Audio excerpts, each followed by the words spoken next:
So to begin, it's my absolute pleasure to introduce Dr. James Longabaugh. I'm really excited. Worked with James for a long time. He's our WSA Director of Consulting Services.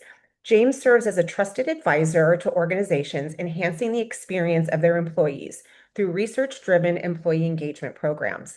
Dr. Longabaugh has extensive experience developing both pre-employment assessment and selection programs and leveraging workforce analytics and AI to display and enhance meaningful insights to drive change. We are pleased to have James join us today to offer his experience and expertise. And so, James, welcome and thank you for sharing. Excellent. Thank you, Shelley. Welcome, everybody. Happy to be here with y'all. You know, this is going to be the state of the workforce part two, kind of around the AI leadership imperative. So we're going to go ahead and dive right in. Last month, Chris Erickson presented an overview of our overall state of the workforce.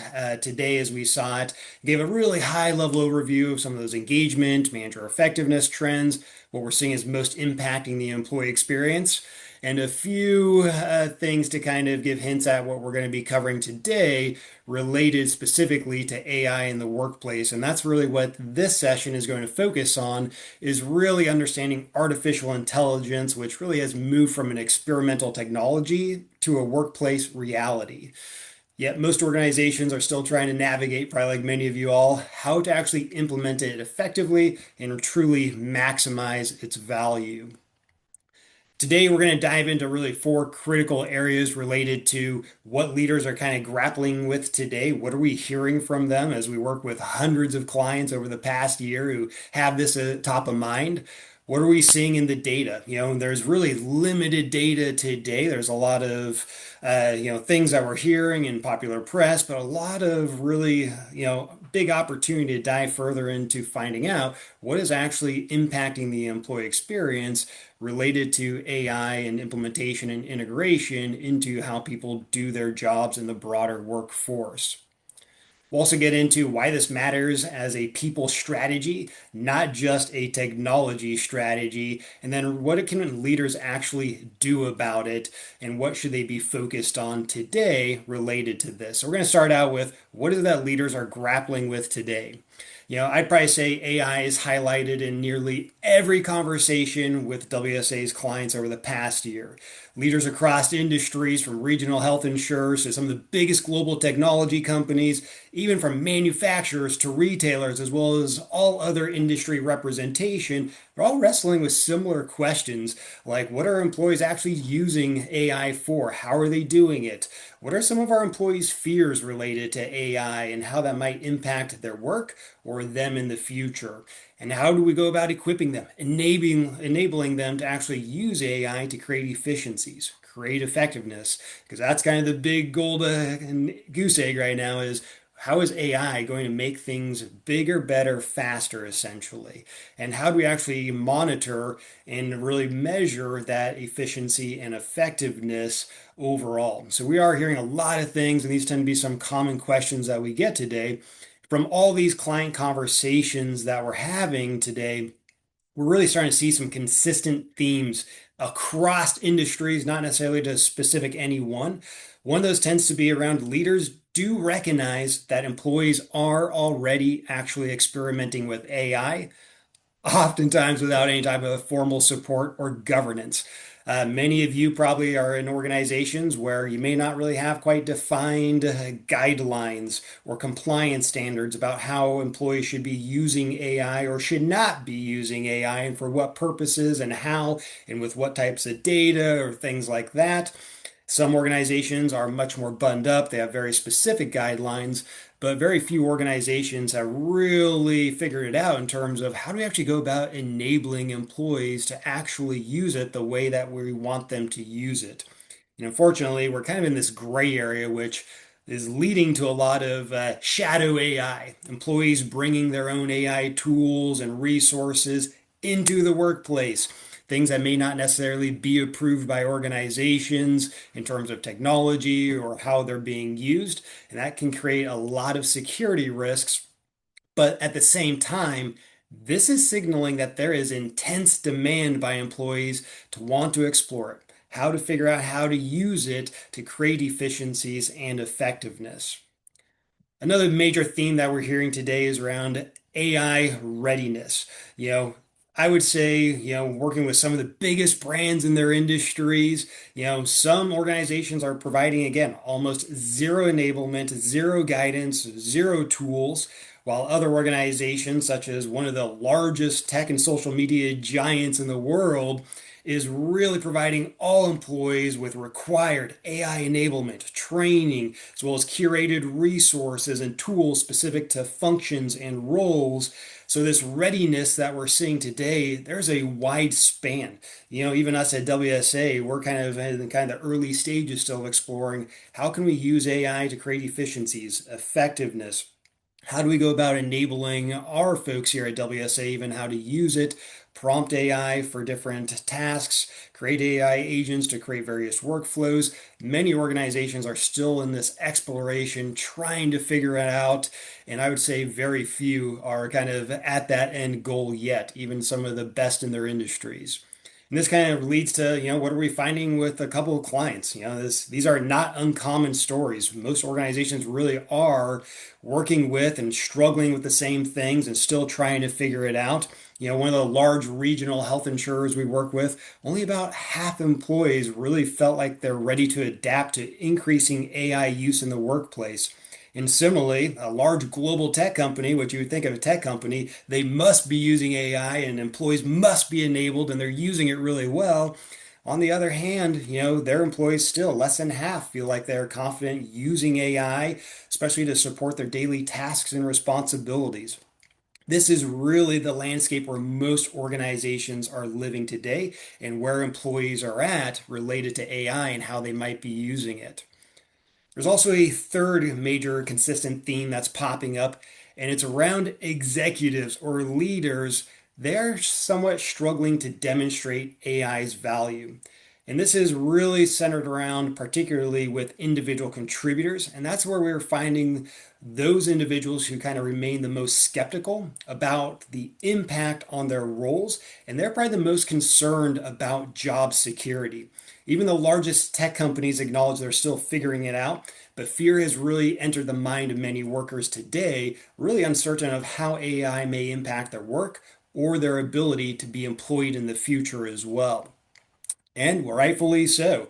There's a lot of recent headlines that may not necessarily paint a very positive picture in some aspects. While the C-suite leaders see AI as a critical competitive advantage, individual contributors, they still remain a bit skeptical about its impact on specific roles and particularly concerned about job security, and rightfully so.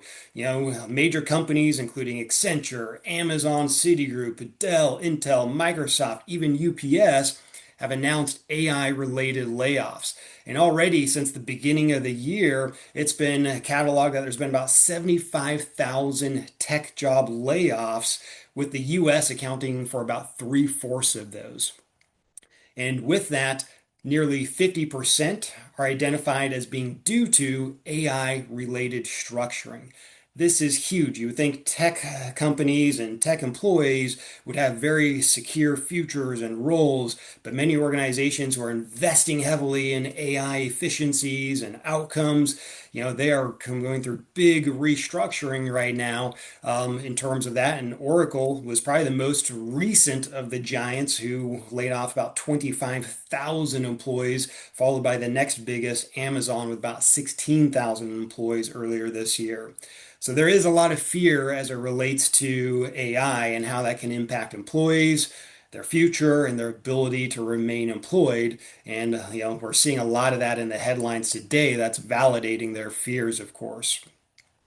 So kind of the bottom line is that we're seeing as it relates to this, organizations really need a lot of help when it comes to moving from ad hoc experimentation to more of a strategic implementation around AI, making sure it relates back to the human experience as well. But this really has to be balanced in addition to things like innovation with governance, efficiency gains with employee well-being, and also technological capability with that of the human readiness. Are employees actually enabled and ready to be able to integrate and implement AI as part of their jobs?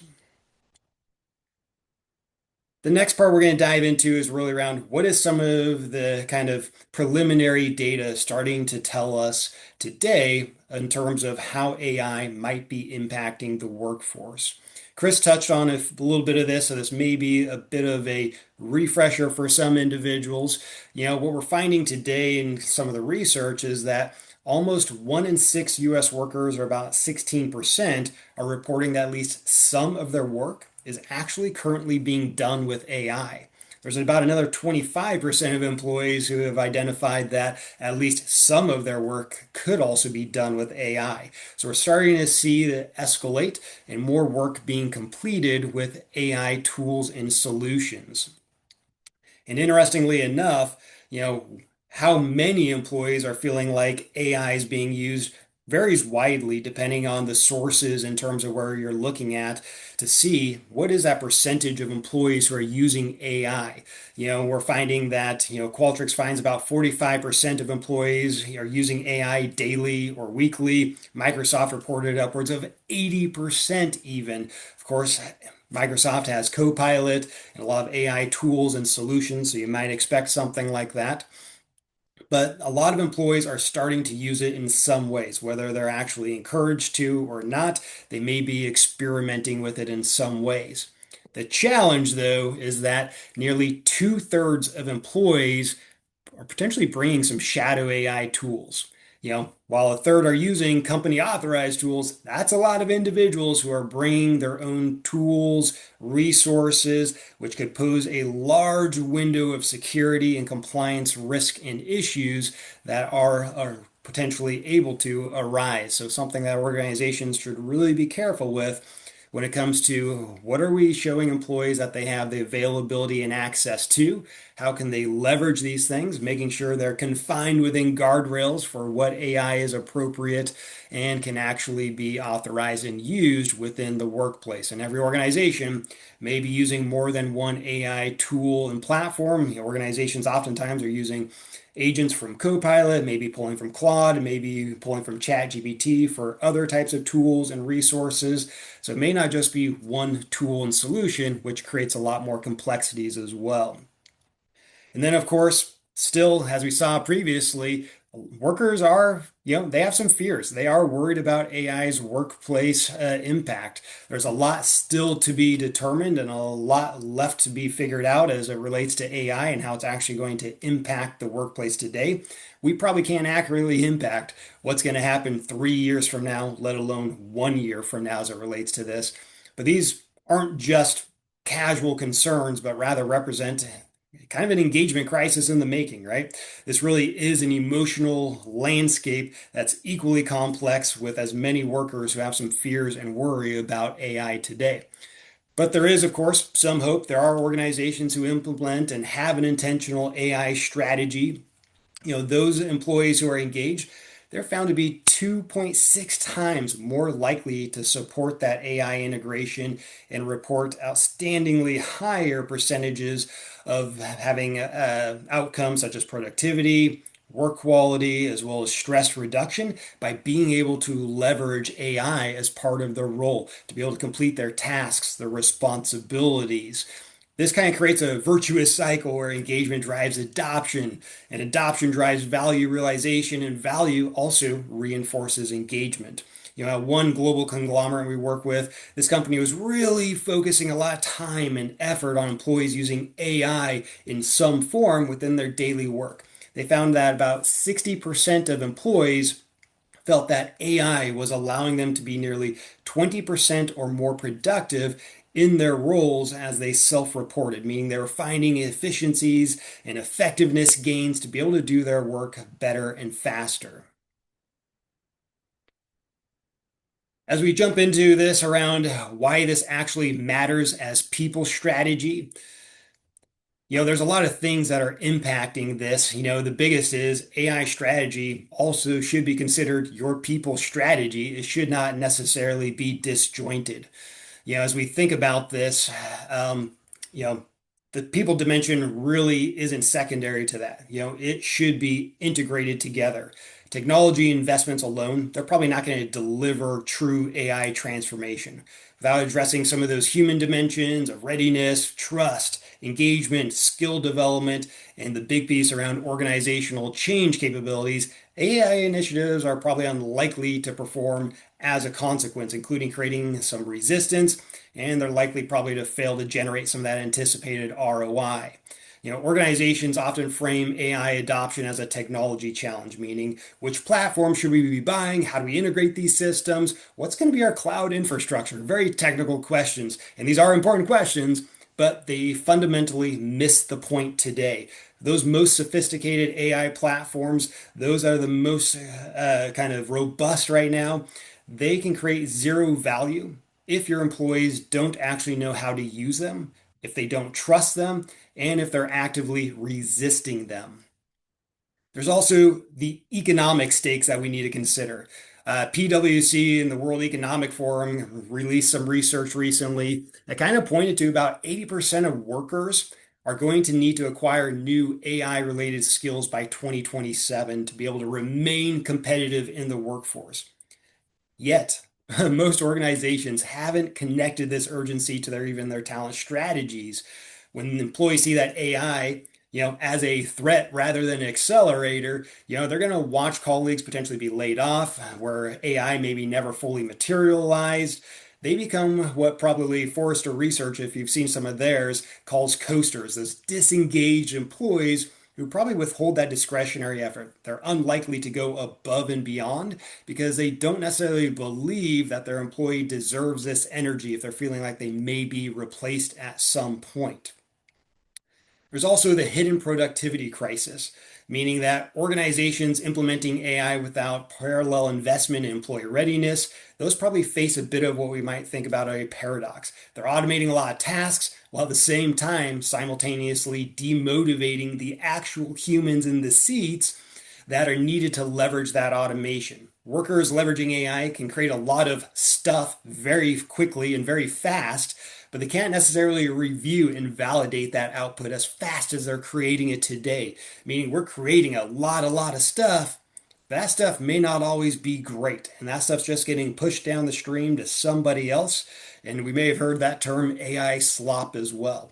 Employees are largely teaching themselves today through solo experimentation, creating inconsistent skill levels, and also missed opportunities for systematic capability building. So, some very important and critical productivity crises that are starting to happen in the background that leaders need to be aware of.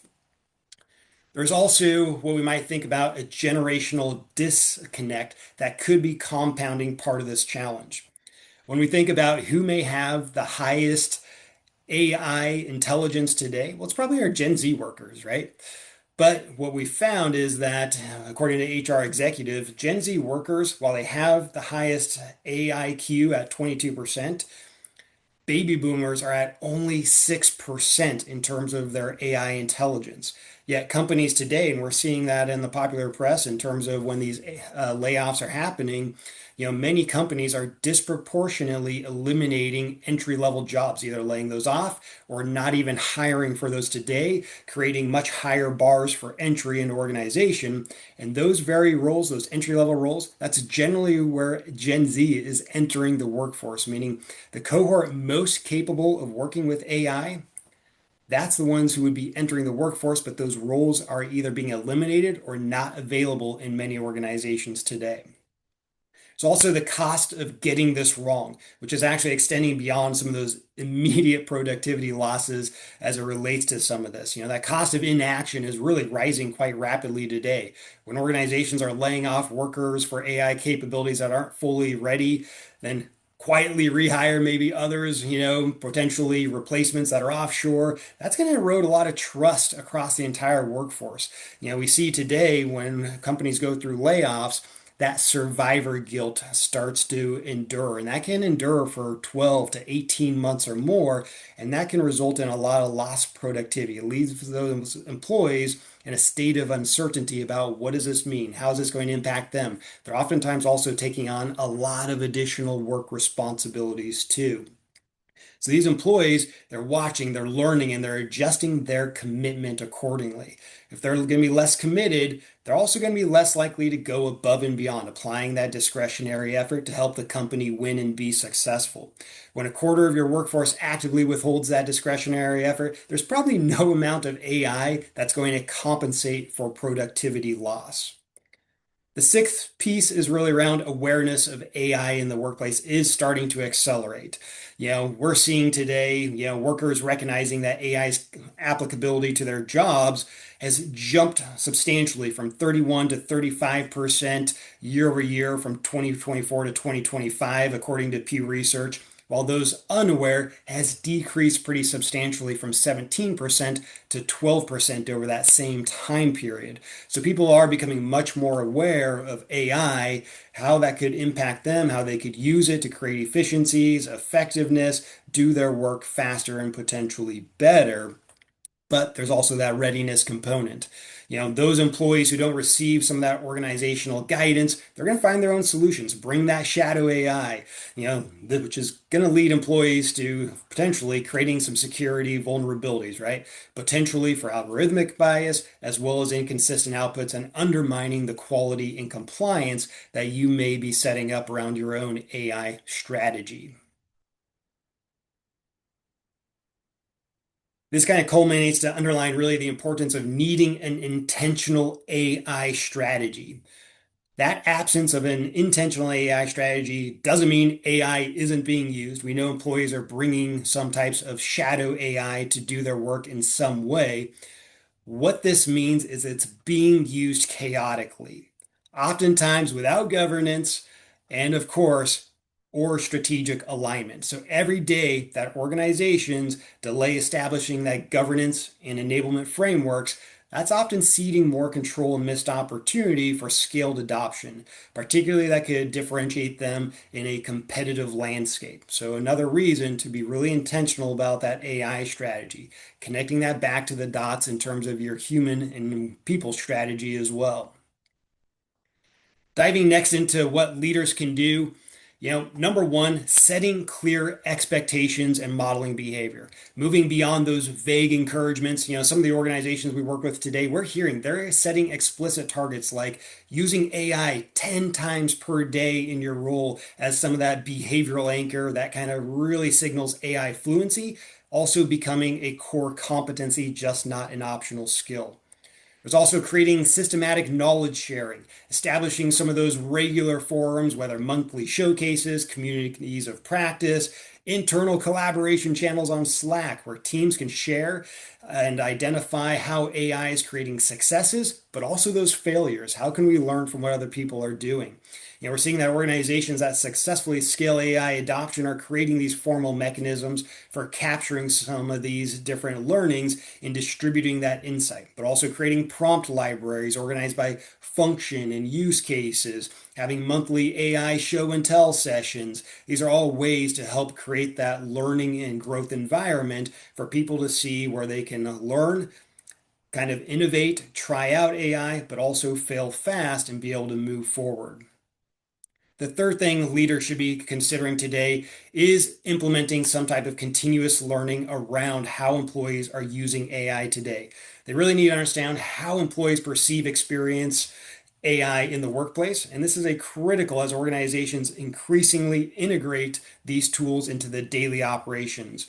We've created at WSA kind of this AI RISE framework model, really to provide that holistic view of AI adoption from that employee perspective.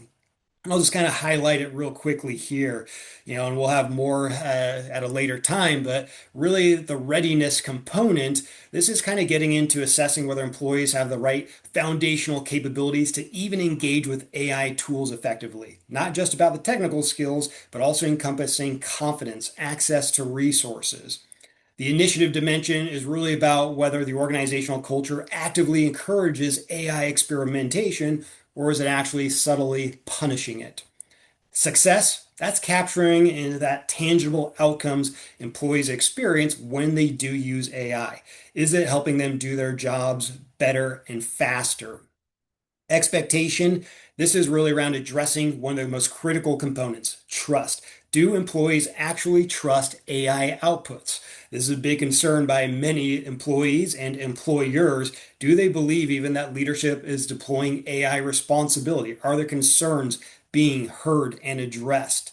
So being able to measure this, track this over time, whether you create this as a baseline and you follow up as a post-test later, or you're somewhere in the middle, this is all worthwhile, either as a separate pulse or including in some form within a broader census survey to understand how are your employees, whether actually in an office or even in the field, they still could likely be using AI in some form.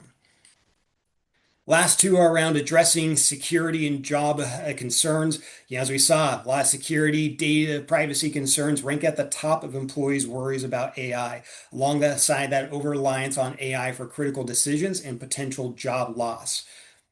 This impact is probably especially severe for some of those early career professionals that we talked about earlier.